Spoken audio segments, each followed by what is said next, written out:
एक बार पुनः आप सभी का स्वागत है मेरे इस यूट्यूब चैनल करियर सेटअप में। आईटीआई की वार्षिक परीक्षा तथा सीटीआई के एंट्रेंस एग्जाम को ध्यान में रखते हुए वेल्डर के स्टूडेंट्स के लिए करियर सेटअप की टीम के द्वारा 600 इंपॉर्टेंट क्वेश्चन की सीरीज तैयार की गई है और इसी के क्रम में वेल्डर थ्योरी का ये पहला सेट आपके सामने लेकर के आया हूँ मैं। देख पा रहे होंगे सेट 1 और इसमें जो है कि 20 क्वेश्चंस रहेंगे और इसी तरह प्रत्येक सेट में 20-20 क्वेश्चंस का ये सीरीज चलती रहेगी जो टोटल 600 क्वेश्चन पर समाप्त होगी। तो इसके क्रम में जो पहला आज का सेट है ये हम आज रिवीजन करने जा रहे हैं। इसका पीडीएफ मेरे वेबसाइट careersetup.in पर जा करके डाउनलोड कर सकते हैं। चलिए हम आज स्टार्ट करते हैं आज के सेट का पहला क्वेश्चन। और आज के सेट का जो पहला क्वेश्चन है आप देख पा रहे होंगे यहाँ पर लिखा हुआ है फिलर मैटर का गलनांक जोड़ी जाने वाली धातु के गलनांक से क्या होता है, कम होता है, अधिक होता है, बराबर होता है या फिर इनमें से कोई नहीं। तो जैसे आप वेल्डिंग करते हैं तो उसमें जो फिलर मेटल होता है जो जिसके द्वारा आप वेल्डिंग करते हैं तो फिलर मेटल का गलनांक जो होता है जो धातु आप वेल्ड करते हैं उसके गलनांक से क्या होना चाहिए, कम, अधिक या फिर बराबर या इनमें से कोई नहीं। तो क्वेश्चन नंबर 1 का यहाँ होगा जाएगा कम होना चाहिए, यानी फिलर मेटल का गलनांक धातु के गलनांक से कम होना चाहिए। तो क्वेश्चन नंबर 1 का ए नंबर यहाँ पर सही होगा। अगला क्वेश्चन हम देखते हैं। अगला क्वेश्चन है सेकंड नंबर, ब्रेजिंग के लिए किसको फ्लक्स के रूप में प्रयोग किया जाता है। जो ब्रेजिंग होती है, ब्रेजिंग की प्रक्रिया होती है उसमें फ्लक्स के रूप में किसका प्रयोग किया जाता है, पेट्रोल का, तेल मिश्रण का, सुहागा का या फिर इनमें से कोई नहीं। बहुत ज़्यादा इंपॉर्टेंट क्वेश्चन है। 2 नंबर का होगा सुहागा। तो सुहागा का प्रयोग किया जाता है फ्लक्स के रूप में ब्रेजिंग में। अगला क्वेश्चन है क्वेश्चन नंबर 3, शोल्डर निम्नलिखित में से किसका मिश्रण होता है। शोल्डर जो आप प्रयोग करते हैं वेल्डिंग में उसका वो जो होता है किसका मिश्रण होता है, लेड तथा टीन का, तांबा तथा लोहा का, लेड तथा तांबा का या फिर इनमें से कोई नहीं। तो क्वेश्चन नंबर 3 का होगा ए नंबर, लेड और टीन का मिश्रण होता है शोल्डर। तो क्वेश्चन नंबर 3 का यहाँ पर ए नंबर सही होगा। उसके बाद नेक्स्ट चलते हैं अगले क्वेश्चन पर। अगला क्वेश्चन है क्वेश्चन नंबर 4 है, सोल्डरिंग का प्रयोग निम्नलिखित में से किसको जोड़ने के लिए प्रयोग किया जाता है। जो सोल्डरिंग आप करते हैं, सोल्डरिंग, ब्रेजिंग तथा वेल्डिंग, ये तीनों अलग अलग प्रोसेस होते हैं। तो सोल्डरिंग का प्रयोग निम्नलिखित में से किसको जोड़ने के लिए किया जाता है, मोटी सीटों को, रेलवे ट्रैक को, पतली सीटों को या फिर बड़े बड़े पुल वुल का लोहा। तो क्वेश्चन नंबर 4 का यहाँ पर हो जाएगा सी नंबर, पतली सीट जहाँ होती है उस जगह पर जो पतली सीटों को जोड़ने के लिए सोल्डरिंग का प्रयोग किया जाता है, जहाँ हल्की पतली चादर होती हैं उनको जोड़ने के लिए। ठीक है, तो 4 नंबर का यहाँ पर सी नंबर सही हो जाएगा। अगला क्वेश्चन है, वेल्डिंग निम्नलिखित में से किस प्रकार का जोड़ है। जो वेल्डिंग की प्रक्रिया आप करते हैं किसी मेटल्स को जोड़ने के लिए तो वो जो होता है जोड़ जो बनता है वेल्डिंग के द्वारा वो अस्थाई जोड़ होता है, अस्थाई होता है, ए एवं बी दोनों, या अर्थात अस्थाई और अस्थाई दोनों या फिर इनमें से कोई नहीं। तो क्वेश्चन नंबर 5 का हो जाएगा ए नंबर, वेल्डिंग जो आप प्रक्रिया करते हैं वो अस्थाई जोड़ में आता है। तो क्वेश्चन नंबर 5 का ए नंबर हो जाएगा अस्थाई, यानी परमानेंट वेल्डिंग उसको बोलते हैं।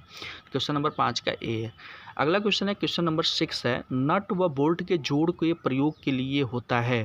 यानी नट और बोल्ट का जो जोड़ होता है वो किस टाइप का जोड़ होता है, परमानेंट होता है, टेम्पररी होता है या फिर परमानेंट टेम्पररी दोनों या फिर इनमें से कोई नहीं। तो क्वेश्चन नंबर 6 आपके लिए बहुत ज़्यादा जो है कि आसान क्वेश्चन होगा ये। क्वेश्चन नंबर 6 का बी होता है, नट एवं बोल्ट के द्वारा जो आप जोड़ लगाते हैं वो अस्थाई होता है, जिसको कभी किसी भी टाइम आप ज़रूरत पड़ने पर इसको डिसमेंटल कर सकते हैं, यानी कि उसको हटा सकते हैं।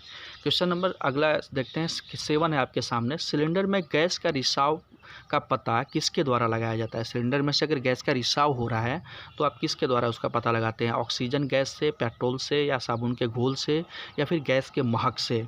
तो क्वेश्चन नंबर 7 का यहाँ पर हो जाएगा सी नंबर, जो सिलेंडर में गैस का रिसाव होता है वो सबसे प्रचलित जो विधि है उसको पता करने की वो होती है साबुन के घोल से। तो साबुन के घोल के द्वारा जब आप वहाँ पर जहाँ रिसाव हो रहा है वहाँ पर आप ले जाकर के साबुन का घोल गिराते हैं तो वहाँ पर बुलबुले निकलते हैं, जिससे आपको पता चल जाता है कि यहाँ पर लीकेज है। तो क्वेश्चन नंबर 7 का यहाँ पर सी नंबर सही होगा। अगला क्वेश्चन हम देखते हैं। अगला क्वेश्चन है आपके सामने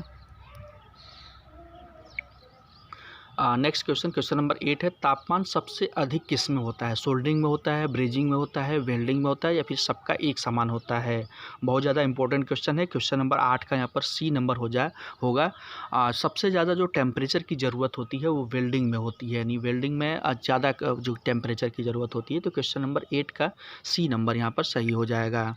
अगला क्वेश्चन है क्वेश्चन नंबर 9, दो एक ही प्रकार की धातुओं को उसी धातु की फिलर रॉड से जोड़ने की प्रक्रिया क्या क्या कहलाती है। यानी एक ही प्रकार की दोनों धातु है और उसी धातु की फिलर रॉड भी है, तो इसके जो द्वारा जो आप जोड़ने का काम करते हैं वो प्रक्रिया क्या कहलाती है। हेट्रोजीनियस, होमोजीनियस या फिर ऑटोजेनस या इनमें से कोई नहीं। क्वेश्चन नंबर 9 का होगा बी नंबर, होमोजीनियस बोलते हैं।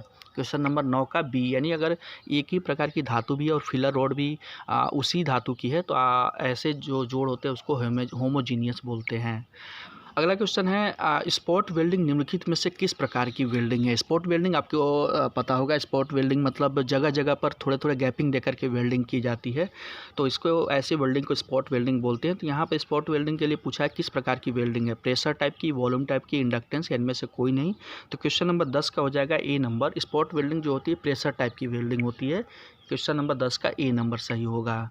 अगला क्वेश्चन है 11 नंबर, थर्मिट वेल्डिंग में ताप किसके द्वारा उत्पन्न किया जाता है। जो थर्मिट टाइप की वेल्डिंग होती है उसमें टेम्परेचर किसके द्वारा उत्पन्न किया जाता है, गैस एक्सप्लोजन के द्वारा, विद्युत विधि के द्वारा, रासायनिक क्रिया या इनमें से कोई नहीं। तो 11 नंबर का हो जाएगा सी नंबर, रासायनिक क्रिया के द्वारा थर्मिट वेल्डिंग में टेम्परेचर को उत्पन्न किया जाता है। तो 11 का यहाँ पर सी नंबर सही होगा। अगला क्वेश्चन है 12 नंबर, टिग वेल्डिंग में किस प्रकार के इलेक्ट्रोड का प्रयोग किया जाता है। टिग वेल्डिंग यहाँ पर पूछा गया। यहाँ ये आप शुरू में आप देख सकते हैं यहाँ पर टिग जो है कि छोटे अक्षरों में लिखा होगा TIG। टिग वेल्डिंग में किस प्रकार के इलेक्ट्रोड का प्रयोग किया जाता है, टंगस्टन का प्रयोग किया जाता है, आयरन का, बट का, या इनमें से कोई नहीं। तो क्वेश्चन नंबर 12 का यहाँ पर हो जाएगा ए नंबर, टिग वेल्डिंग में टंगस्टन के इलेक्ट्रोड का प्रयोग किया जाता है। बहुत ज़्यादा इंपॉर्टेंट क्वेश्चन है। 12 नंबर का ए यहाँ पर सही होगा। अगला क्वेश्चन है 13 नंबर, निम्नलिखित में से किसमें फिलर मेटल की आवश्यकता कभी नहीं पड़ती है। फ्यूजन वेल्डिंग में या फिर प्लास्टिक या प्रेशर टाइप की वेल्डिंग में, ए तथा बी दोनों, इनमें से कोई नहीं। यानी कि फिलर मेटल की आवश्यकता कभी नहीं पड़ती है, वो आपको उस टाइप की वेल्डिंग आपको यहाँ पर बतानी है। तो क्वेश्चन नंबर 13 का यहाँ पर हो जाएगा बी नंबर, प्लास्टिक या प्रेशर टाइप की वेल्डिंग में फिलर मेटल की ज़रूरत नहीं पड़ती है। तो यहाँ पर हो जाएगा क्वेश्चन नंबर 13 का बी नंबर सही, प्लास्टिक या फिर प्रेशर वेल्डिंग। नेक्स्ट क्वेश्चन है question number 14, heat equal to voltage into current into time, ये किसके लिए सत्य है। इस विद्युत स्पार्क के लिए ये हीट की कैलकुलेशन करने का जो फॉर्मूला है, या फिर इस रासायनिक विधि के लिए, या इंडक्टेंस के लिए, या फिर मैकेनिकल विधि के लिए।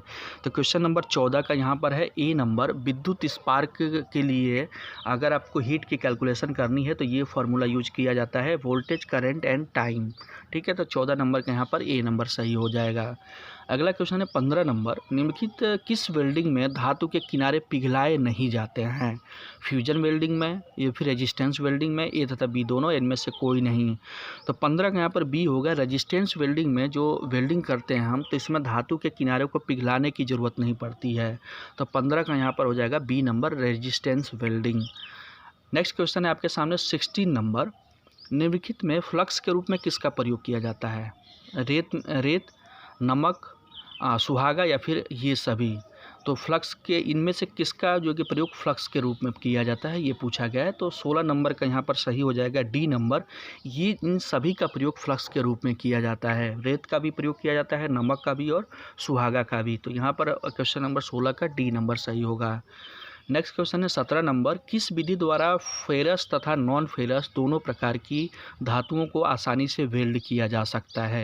यानी फेरस जो होता है और नॉन फेरस धातु तथा अधातु टाइप की जो धातुएं होती हैं, उनको किस टाइप की वेल्डिंग के द्वारा वेल्ड किया जाता है। मेटल इनर्ट गैस वेल्डिंग के द्वारा, resistance welding, hydrogen arc welding, या इनमें से कोई नहीं। तो 17 का यहाँ पर हो जाएगा A number, metal inert gas welding के द्वारा फेरस तथा नॉन फेरस दोनों प्रकार की धातुओं को आसानी से वेल्ड किया जा सकता है। तो 17 का यहाँ पर ए नंबर सही होगा। अगला क्वेश्चन है 18 नंबर, किस विधि में डीसी करंट का प्रयोग किया जाता है। यानी वेल्डिंग की कौन सी विधि में डीसी डायरेक्ट करंट का प्रयोग किया जाता है, एसी का प्रयोग नहीं किया जाता है। तो पहला ऑप्शन है metal inert gas welding, resistance welding, A तथा बी दोनों, या इनमें से कोई नहीं।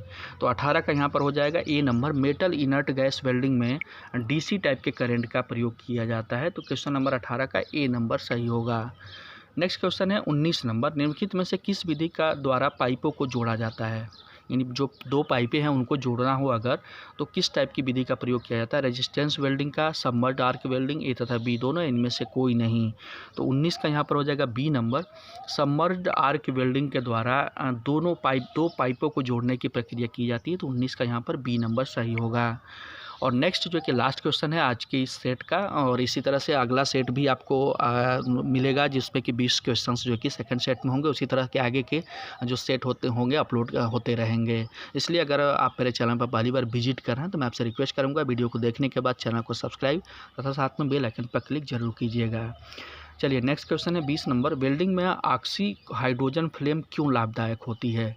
क्योंकि यह धातुओं का ऑक्साइड नहीं बनने देती है, क्योंकि यह धातुओं का ऑक्साइड बनने देती है, यह धातुओं के साथ कोई क्रिया नहीं करती, इनमें से कोई नहीं। तो 20 नंबर का क्वेश्चन जो कि बहुत ज़्यादा इंपॉर्टेंट क्वेश्चन है, यहाँ पर सही हो जाएगा ए नंबर। वेल्डिंग में ऑक्सी हाइड्रोजन फ्लेम इसलिए लाभदायक होती है क्योंकि यह धातुओं का ऑक्साइड नहीं बनने देती है, इसलिए ये ज़्यादा लाभदायक होती है। तो क्वेश्चन नंबर 20 का यहाँ पर ए नंबर सही हो जाएगा।